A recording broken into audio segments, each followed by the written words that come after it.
নমস্কার বন্ধুরা, আমাদের ভিডিওটি যদি ভালো লাগে তাহলে অবশ্যই চ্যানেলটাকে সাবস্ক্রাইব করে দেবেন, লাইক, কমেন্ট, শেয়ার করে দেবেন। ধন্যবাদ। নমস্কার। আচ্ছা, একবার ভাবুন তো, ট্রেনে যাচ্ছেন আর হঠাৎ দেখলেন আপনার সুটকেসটা অন্য কারোর সাথে পাল্টে গেছে।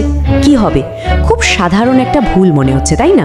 কিন্তু জানেন তো, সত্যজিৎ রায়ের ফেলুদার জগতে এরকম একটা নিরীহ ঘটনা থেকেই কিন্তু জন্ম নিতে পারে একেবারে অসাধারণ একটা রহস্যের। চলুন আজ আমরা সেই বাক্স রহস্যের ভেতরেই ডুব দিই। তো প্রশ্নটা হলো, এটা কি শুধুই একটা সাধারণ বাক্স বদলের ঘটনা, নাকি এর পেছনে লুকিয়ে আছে আরও গভীর কোনো রহস্য? দেখুন, ফেলুদার কাছে যখন কেসটা প্রথম আসে তখন তো মনে হয়েছিল এ আর এমন কি, একটা মামুলি অনুরোধ। কিন্তু খুব তাড়াতাড়ি বোঝা গেল ওই বাক্সের ভেতরে এমন কিছু একটা আছে যার জন্য কেউ সব কিছু করতে পারে। গল্পের শুরুটা কিন্তু একেবারে সাদামাটা, ভাবাই যায় না। একজন বেশ অভিজাত সম্ভ্রান্ত ভদ্রলোক এলেন ফেলুদার কাছে। তার অনুরোধটা কি?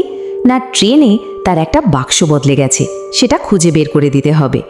আর তার নিজের কথাতেই বাক্সের ভেতর নাকি এমন কিছুই নেই যার কোনো আর্থিক মূল্য আছে। কিন্তু আমরা তো দেখবই এই মূল্যহীন জিনিসটাই কি করে গল্পের একেবারে কেন্দ্রবিন্দু হয়ে ওঠে। এই যে ইনি হলেন ফেলুদার নতুন মক্কেল, মিস্টার দীনানাথ লাহিড়ী। তার চালচলন, কথাবার্তা সবেতেই একটা বনিদিয়ানার ছাপ, বুঝলেন তো? উনি ফেলুদাকে জানালেন যে কালকা মেলে তার অ্যাটাচি কেসটা আর একজনের সাথে বদলে গেছে। দেখে তো মনে হচ্ছে খুবই সাধারণ একটা সমস্যা, তাই না? কিন্তু ফেলুদা ভদ্রলোকের অনুরোধটা আর ফেলতে পারলেন না। তো লাহিড়ী মশাই জানালেন বাক্সে নাকি একটাই দামি জিনিস ছিল, সেটা হলো একটা অপ্রকাশিত হাতে লেখা ভ্রমণ কাহিনী, লেখক শম্ভুচরণ বোস, যিনি আবার তার কাকার বন্ধু ছিলেন। কিন্তু উনি লাহিড়ী মশাই বারবার জোর দিয়ে বলছিলেন যে এর কোনো আর্থিক মূল্য নেই, সবই নাকি ব্যক্তিগত আবেগ। আর একজন গোয়েন্দার কাছে এই কিছু না বা তেমন কিছু না বলার মধ্যেই কিন্তু আসল রহস্যের গন্ধটা লুকিয়ে থাকে, তাই না? বেশ, তাহলে ফেলুদার সামনে এখন সন্দেহভাজন কারা? তিনজন। প্রথমজন হলেন মিস্টার পাকরাশি, বেশ রুক্ষ মেজাজের একজন ব্যবসায়ী। দ্বিতীয়জন একজন আপেলওয়ালা ভদ্রলোক, যিনি সবাইকে নিজের বাগানের আপেল সাজছিলেন। আর তৃতীয়জন আরও একজন ব্যবসায়ী, যার পরিচয় তখনও জানা যায়নি। এই তিনজনের মধ্যেই কেউ একজন বাক্সটা বদলেছে, কিন্তু প্রশ্ন হলো কে, আর সবচেয়ে বড় কথা কেন? ব্যাস, তদন্ত শুরু হলো। মক্কেল দীনানাথ লাহিড়ী কেসটাকে যতই নিরামিষ বলুন না কেন, ফেলুদার মনটা কিন্তু খচখচ করছিল। একটা সামান্য পাণ্ডুলিপির জন্য একজন মানুষ এত চিন্তিত কেন হবেন? ফেলুদার তখনই মনে হয়েছিল এই আপাত সাধারণ ঘটনার গভীরে অন্য কোনো গল্প ঠিক লুকিয়ে আছে। আর কেসের প্রথম বড় ব্রেকথ্রুটা এলো সিধু জ্যাঠার কাছ থেকে, আমাদের হডেয়াচিয়া সাইক্লোপিডিয়া। সিধু জ্যাঠা শম্ভুচরণ বোসের নামটা শোনা মাত্রই চিনতে পারলেন। শুধু তাই নয়, উনি জানালেন যে এই লেখকের কদর এতটাই ছিল যে লন্ডনের পত্রিকা পর্যন্ত তার লেখার প্রশংসা করেছিল। ভাবুন একবার, সেই মূল্যহীন পাণ্ডুলিপির রহস্যটা এবার কিন্তু বেশ ঘনীভূত হতে শুরু করলো। 5,000 টাকা, একবার ভাবুন তো, সেই সময়ের নিরিখে এটা কি বিশাল একটা অঙ্ক। সিধু জ্যাঠা সাফ জানিয়ে দিলেন পাণ্ডুলিপিটা যদি নিলামে ওঠে উনি অন্তত 5,000 টাকা পর্যন্ত ডাকতে রাজি আছেন।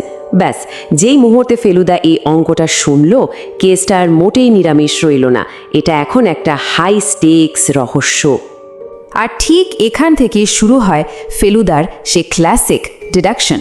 প্রথমে সন্দেহভাজন মিস্টার পাকরাশিকে জেরা করা হলো, তারপর ওই যে বদলে যাওয়া বাক্সটা, তার ভেতর থেকে পাওয়া একটা ম্যাপের সূত্র ধরে কলকাতার বিভিন্ন হোটেলের খোঁজ শুরু হলো। আর এভাবেই একটার পর একটা ধাপ পেরিয়ে ফেলুদা পৌঁছে গেল সোজা গ্র্যান্ড হোটেলে, যেখানে বাক্সটার আসল মালিকের ঠিকানা পাওয়া গেল। এতক্ষণ ধরে যা ছিল একটা নিছক বুদ্ধির খেলা, এবার সেটাই কিন্তু হয়ে উঠতে চলেছে একেবারে প্রাণের ঝুঁকি। গল্পের মঞ্চে এবার এমন কিছু চরিত্র আসবে আর এমন সব ঘটনা ঘটবে যা ফেলুদাকে সরাসরি বিপদের মুখে ঠেলে দেবে। রহস্যে এবার যোগ হলো পারিবারিক সংঘাতের একটা নতুন দিক। দীনানাথ লাহিড়ীর ভাইপো প্রবীর, যে কিনা সিনেমায় নামার স্বপ্ন দেখে, সে তার কাকার ওপর বেশ বিরক্ত। আর কাকা যখন তার কাছ থেকে বাক্সটা ফেরত নিলেন, সেই বিরক্তি যেন রাগে বদলে গেল। আচ্ছা, এই রাগ কিটাকে কোনো ভুল পথে নিয়ে যেতে পারে? আর ঠিক সেই সময়ই একটা রহস্যময় ফোন এলো। ফোনের ওপার থেকে এক মিস্টার পুরী নামের লোক লাহিড়ী মশাইকে বাক্স বদলের জন্য ডাকলো। কোথায় না এক নির্জন অন্ধকার ঠিকানায়। এটা শোনা মাত্রই ফেলুদার ষষ্ঠ ইন্দ্রিয় কিন্তু বলে উঠল, এটা নির্ঘাত একটা ফাঁদ। বুঝতেই পারছেন, তদন্তটা আর শুধু একটা ধাঁধা সমাধানের পর্যায়ে নেই, এটা এখন একটা গভীর ষড়যন্ত্রের রূপ নিচ্ছে। এতদিন যারা পর্দার আড়ালে ছিল সেই শত্রুরা এবার সামনে এসে সরাসরি চাল চালতে শুরু করেছে। আর এখানেই গল্পের উত্তেজনাটা একেবারে চরমে ওঠে। ভাবুন, প্রিটোরিয়া স্ট্রিটের ঘুটঘুটে অন্ধকার।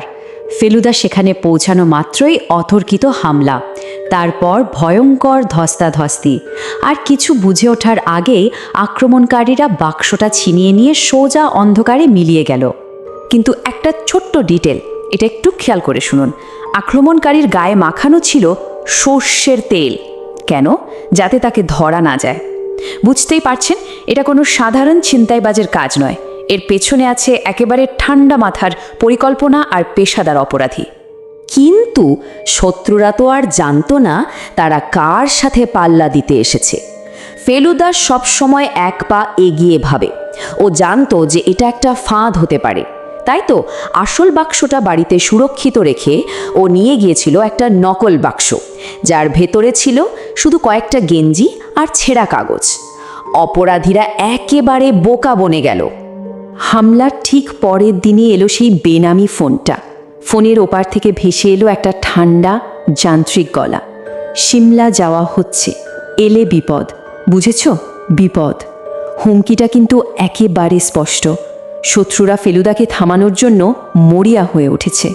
সমস্ত সূত্র, সমস্ত হুমকি এখন একটাই নামের দিকে আঙুল তুলছে, সিমলা। গল্পের ক্লাইম্যাক্সের মঞ্চটা এখন কলকাতা থেকে সরে গিয়ে তৈরি হচ্ছে পাহাড়ের কোলে। আচ্ছা, রহস্যের আসল জটটা কি তাহলে সেখানেই খুলবে? দেখুন, একদিকে মক্কেল দীনানাথ লাহিড়ীর চাপ, আর অন্যদিকে বাক্সের আসল মালিক মিস্টার ধামিজার টেলিগ্রাম। সব কিছুই যেন ফেলুদাকে সিমলার দিকে ঠেলে দিচ্ছে। ফেলুদা এবার পুরোপুরি নিশ্চিত হয়ে গেল এই রহস্যের শেষ অধ্যায়টা ওই সিমলাতেই লেখা হবে।